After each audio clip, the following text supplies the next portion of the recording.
Oi, gente, tudo bem? Meu nome é Isa, eu tô aqui para apresentar o podcast que foi feito por mim, pela Marta, a Karina, Beatriz, Yasmin, Zoe, Siun, John Lee. A península se localizava entre os impérios do Egito, Mesopotâmia e Pérsia, favorecendo atividades econômicas e o intercâmbio de cultura entre esses povos. As ligações entre os povos foram muito importantes. Seu clima desértico possibilitava somente pequenas zonas para o cultivo, que existiam graças ao deslocamento de povos nômades chamados beduínos. Mesmo com diferentes formas de vida, sendo nômades ocidentários, suas culturas os aproximavam. Por muito tempo, detinham uma crença politeísta com locais de devoção e peregrinação ao redor de comunidades sedentárias. Um desses locais de adoração era Meca, sendo também um centro comercial ligando a Península Arábica e a Ásia. Maomé foi a pessoa mais importante no processo de surgimento do islamismo. Por ser um comerciante, viajava para várias regiões e conhecia diversas crenças e religiões. De acordo com o islamismo, Maomé recebeu uma visita do arcanjo Gabriel, o qual declarou que Deus era único, todos os homens são iguais e a missão dos profetas é propagar a religião. Como dito antes, a missão dos profetas era propagar a palavra divina. Essa tarefa fez com que vários povos se convertessem em fiéis islãs, com o objetivo de criar uma identidade comum entre os árabes. Mesmo após a morte de Maomé, os seguidores, liderados pelas califas, conquistaram grande parte da Península Arábica e seus arredores. Falando agora sobre o islamismo no século XXI, eu vou aqui realçar a grande religião que o islamismo é. É a segunda maior religião do mundo e também é a que mais cresce em números de fiéis, tendo aproximadamente 1,6 bilhões. O islamismo também tem uma característica muito marcante que a gente achou super importante destacar aqui, que é a relação que eles têm com os direitos das mulheres.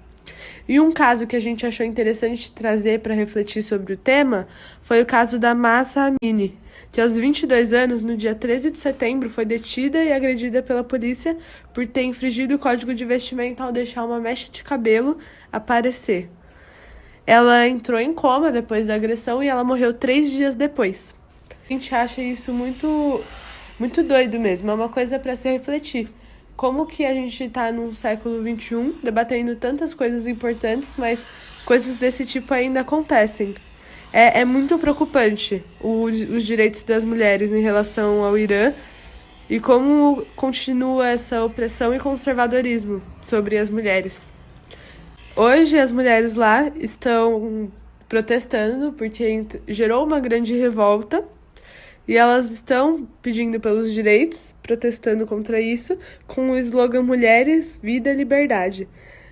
Nesse momento elas cortam os cabelos, representando protesto e tristeza. A gente não pode achar que só porque é bem diferente do que era antes, já conquistamos todos os direitos, já não existe mais machismo. Porque ainda existe muito machismo tanto no Brasil quanto no Irã, por exemplo. Alguns lugares mais destacados do que outros, mas sempre existe. E muito forte. Então é importante a gente refletir sobre esse tema. O reino Mali foi o mais rico de seu tempo, do século XIII ao século XV. Estima-se que no seu apogeu, Mali chegou a ter de 40 a 50 milhões de habitantes. O reino Mali absorveu os domínios do antigo reino Gana, estendendo-os até o litoral atlântico, que foi conquistado por intermédio das disputas de poder com outros povos. O guerreiro Sundiata Keita se destacou bastante por estabelecer aliança com diversas comunidades da região e por vencer batalhas contra líderes rivais. Keita liderou toda a região pertencente ao antigo reino de Gana, e seus descendentes deram continuidade a esse processo de conquista. Com o domínio das minas de ouro no interior do continente, o reino do Mali passou a criar um grande centro cultural e urbano em seu interior. Logo, esse reino se transformou em um reino muçulmano, já que Sundiata se converteu ao islamismo. O reino de Gana foi um dos principais reinos da África subsaariana. Ele se desenvolveu por volta do século IV, onde hoje se encontra a região de Mauritânia. O nome Gana vem do título que era dado ao rei. Gana significa chefe guerreiro. E esse chefe guerreiro submetia alguns povos que viviam em regiões próximas a pagarem tributos e fornecerem soldados para o seu exército. E com esses soldados, o Gana garantia a segurança do reino, além de garantir a segurança das vias e estradas que circulavam todo o reino. Contudo, a partir do século XII, os reis de Gana começaram a se enfraquecer, e isso ocorreu por diversos fatores, como conflitos com outros povos e transformações ambientais que provocavam a desertificação da região. A civilização Yorubá foi uma civilização que se estabeleceu no sudoeste do atual território da Nigéria. Essa região foi ocupada desde a pré-história por povos que formaram diversas comunidades, o que suscitou em uma cultura com características próprias, que daria origem à civilização Yorubá. Ifé foi o local de surgimento dessa civilização, de acordo com a sua mitologia, e foi um lugar de importantes descobertas arqueológicas deles. Hoje essa cidade é considerada sagrada. Com relação à economia, além de outros produtos, destacou-se o comércio de escravizados. As mulheres na cultura iorubana tinham um papel de destaque. Elas eram muito valorizadas pela capacidade de gerar a vida.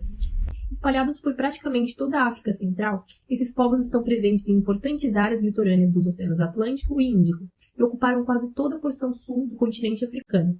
Acredita-se que tenham surgido por volta do século II a.C., provavelmente na região de fronteira entre os atuais territórios da Nigéria e do Camarões. Dispersados depois para a porção central do continente, eles desenvolveram uma prática agrícola adaptada às florestas equatoriais.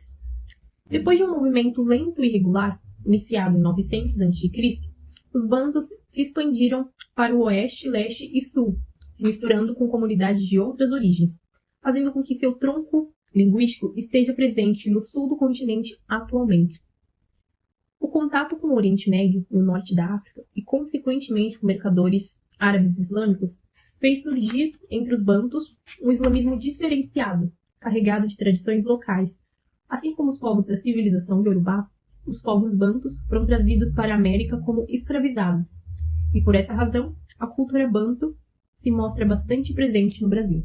O transporte dos povos africanos amontoados nos porões dos navios tubeiros durante o período colonial era feito em condições desumanas e muitos acabavam morrendo na travessia marítima, tendo seus corpos jogados ao mar.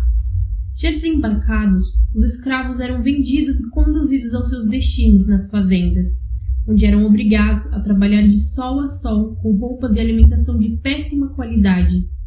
Eles dormiam em habitações escuras e úmidas, as senzalas, e muitas vezes eram acorrentados para evitar fugas. Os castigos físicos eram comuns, o mais usado era o açoite. Os escravos africanos eram proibidos de praticar sua religião e obrigados a adotar o catolicismo e a língua portuguesa. Mesmo assim, mantiveram sua cultura viva, realizando seus rituais africanos escondidos, criando até um tipo de luta, a capoeira. Bom, foi isso, gente. Espero que vocês tenham gostado. Obrigado por terem escutado até aqui e até a próxima.